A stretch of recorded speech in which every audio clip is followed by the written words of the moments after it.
আসসালামু আলাইকুম। এটা হচ্ছে আমাদের জয়সিদ্ধি গ্রামের জয়সিদ্ধি শাহী ঈদগাহ।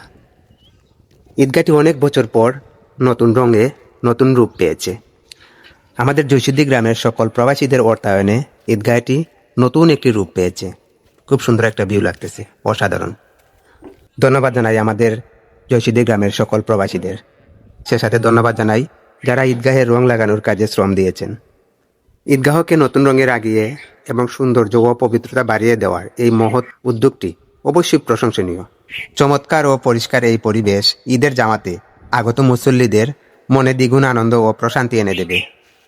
আমাদের এলাকার ঈদগাহ মাঠ নতুন রঙে সেজেছে। দৃষ্টিনন্দন এই রঙের ছোঁয়া ঈদের আনন্দকে আরও বেশি বাড়িয়ে দিবে।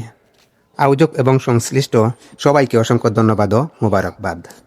নতুন রঙের ছোঁয়ায় আমাদের ঈদগাহটি যেন নতুন প্রাণ ফিরে পেয়েছে।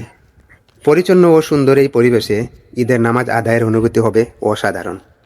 ঈদগাহে নতুন রং করে দেওয়ার উদ্যোগটি সত্যিই প্রশংসার দাবিদার। আমাদের গ্রামের সকল প্রবাসীদের আন্তরিক প্রচেষ্টায় ঈদগাহ রং করায় পুরো গ্রামের সৌন্দর্য অনেক গুণ বেড়ে গেছে। যারা যারা এই কাজের পেছনে শ্রম ও অর্থ দিয়েছেন, আল্লাহ যেন তাদের সেই নেক কাজের উত্তম প্রতিদান দেন। আর এটা হচ্ছে জয়সিদ্ধি সরকারি পুকুর পাড়ের পশ্চিম পাড়ের ঘাটটা ভেঙে গেছে প্রায়। সম্ভবত এটা মাটির নিচেও চলে যেতে পারে, কারণ এদিকে রাস্তার মেঘ পড়েছে। আর পিছনে যেটা দেখতে পাচ্ছেন এটা হচ্ছে মসজিদ।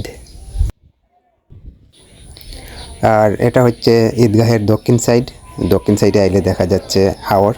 আর এটা তো চিনতে পারছেন গাঙে নতুন পানি আইছে। আর সামনে যেটা দেখতে পাচ্ছেন এটা ঈদগাহের সামনে ব্রিজের 2 গেফের কাজ শেষ হয়ে গেছে, শুধু মধ্যের গেফটা রয়ে গেছে।